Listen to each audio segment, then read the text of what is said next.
আজ আমাকে কথা বলতেই হবে ইনশাআল্লাহ, কারণ আগামীতে আবার আপনাদের সাথে দেখা হবে কিনা আমি জানি না। কথা বলতেই হবে। বসেন, কেউ দাঁড়িয়ে থাকবেন না।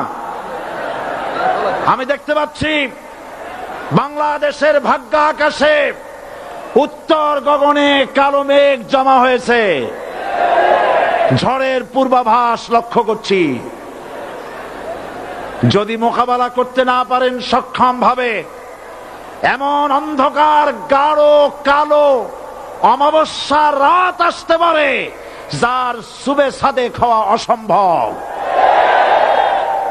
সুতরাং আপনারা কি কাপুরুষের মতো কাফের মুশরিকদের গোলামি করে মরতে চান?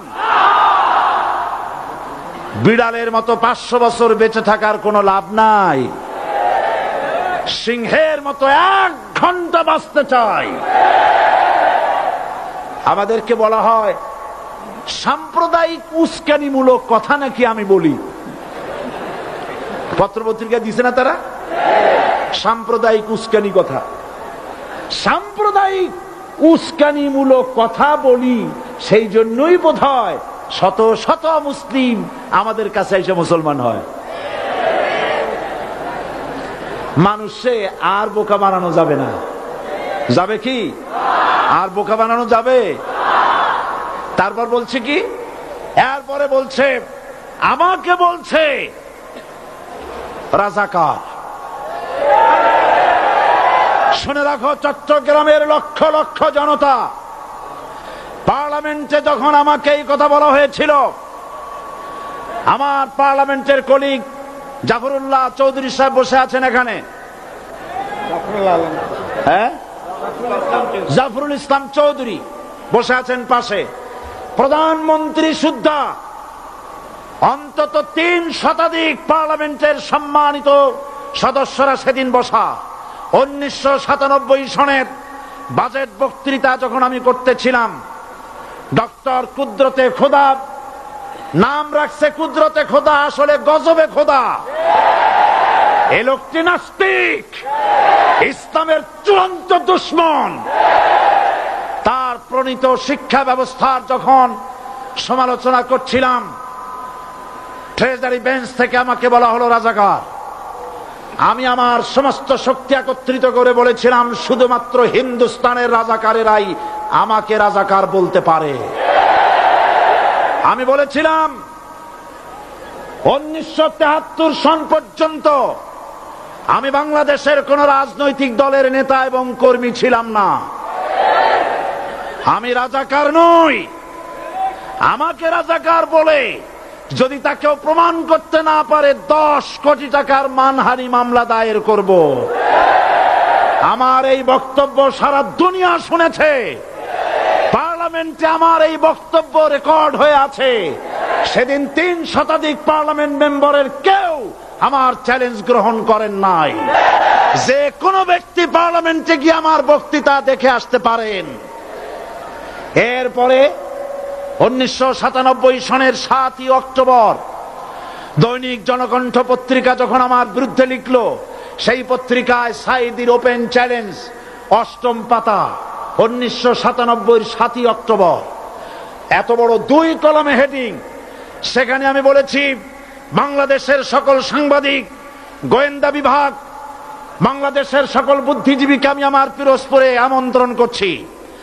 আমার উপস্থিতিতে যদি কেউ প্রমাণ করতে পারে বাংলাদেশের স্বাধীনতা যুদ্ধের বিরুদ্ধে আমার কোনো ভূমিকা ছিল, সজ্ঞানে স্বেচ্ছায় জাতীয় সংসদের সদস্য পদ থেকে পদত্যাগ করব।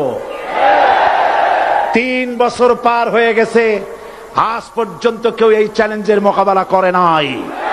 সুতরাং আমাকে যারা রাজাকার বলবে তারা পিতৃ পরিচয়হীন অবৈধ সন্তান। 1971 সনের, শোনো মুসলমানেরা, 1971 সনের কোন কাদা সাইদির গায়ে লাগে নাই। আমাকে রাজাকার বলে জনগণ থেকে বিচ্ছিন্ন করবা, জনগণ থেকে আমারে বিচ্ছিন্ন করা যাবে না। কারণ এই জনগণ আমার জন্য আসে না, এই জনগণ আসে আল্লাহর কোরআনের জন্য।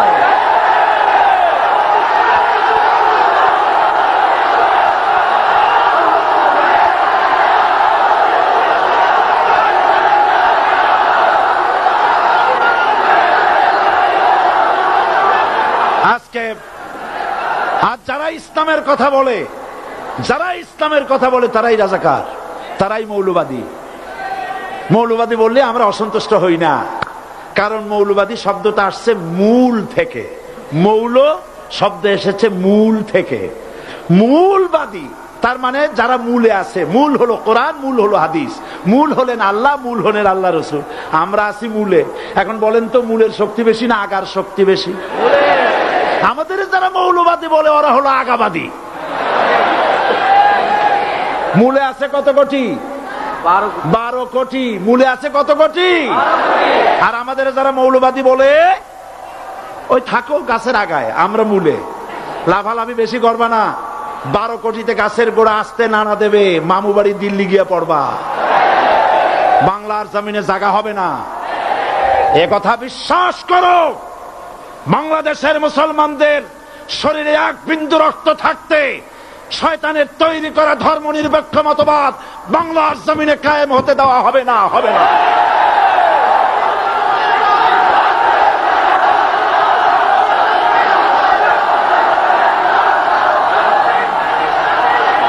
রাসূল করিম সাল্লাল্লাহু আলাইহি ওয়াসাল্লাম কোরআন প্রতিষ্ঠার জন্য আন্দোলন করেছিলেন। আয়াতুল কুরসি আমাদের সে কথাই শিখেছে। আল্লাহ রাব্বুল আলামিন বলেন, আল্লাহু লা ইলাহা ইল্লা হুয়াল হাইয়ুল কাইয়ুম। প্রাণ খুলে পড়েন, আল্লাহু লা ইলাহা ইল্লা হুয়াল হাইয়ুল কাইয়ুম। আল্লাহ হচ্ছেন তিনি যিনি ছাড়া কোনো ইলাহ নাই, আইনদাতা নাই, বিধানদাতা নাই। আমরা মানুষের তৈরি করা আইন মানি না। 12 কোটি মুসলমানের দেশে আইন তৈরি করবে মানুষ, আমরা মানব না। পার্লামেন্টে তৈরি হতে হবে কোরআন দিয়ে, পার্লামেন্টে আইন তৈরি হতে হবে কোরআন দিয়ে। সুতরাং ভয় যতই পান আর যতই ষড়যন্ত্র করেন, 4 দল যখন একত্রিত হয়েছে, ঐক্যবদ্ধ থাকবে, সরকার ঐক্যবদ্ধভাবে গঠন হবে, নির্বাচন ঐক্যবদ্ধভাবে হবে এবং কোরআন হবে, আল কোরআনের পার্লামেন্ট হবে বাংলাদেশে।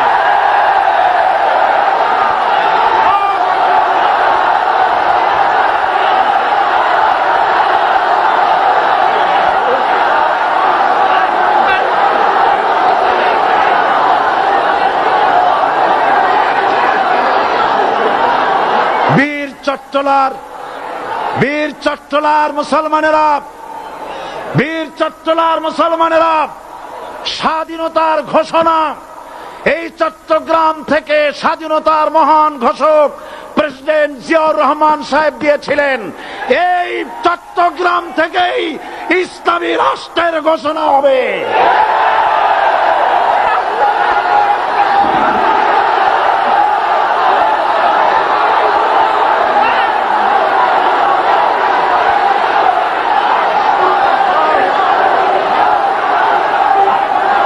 আশাবাদী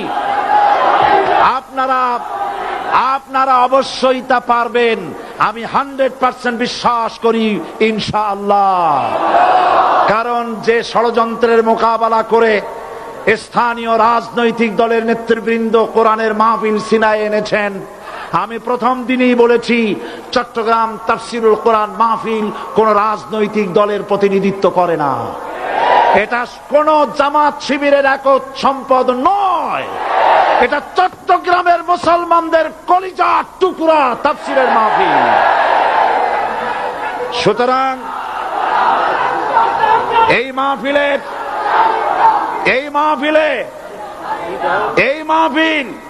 চট্টগ্রামে থাকবে ইনশাআল্লাহ কিয়ামত পর্যন্ত। 144 ধারা 288 হয়ে গেছে, ষড়যন্ত্র পায় পায় চলে গেছে। আমি ওই সব ছেলেদের বলি, সরকারি দলের ছাত্র হইয়া মুসলমানদের বিপক্ষে যাইও না। এদেশের ভাগ হয়ে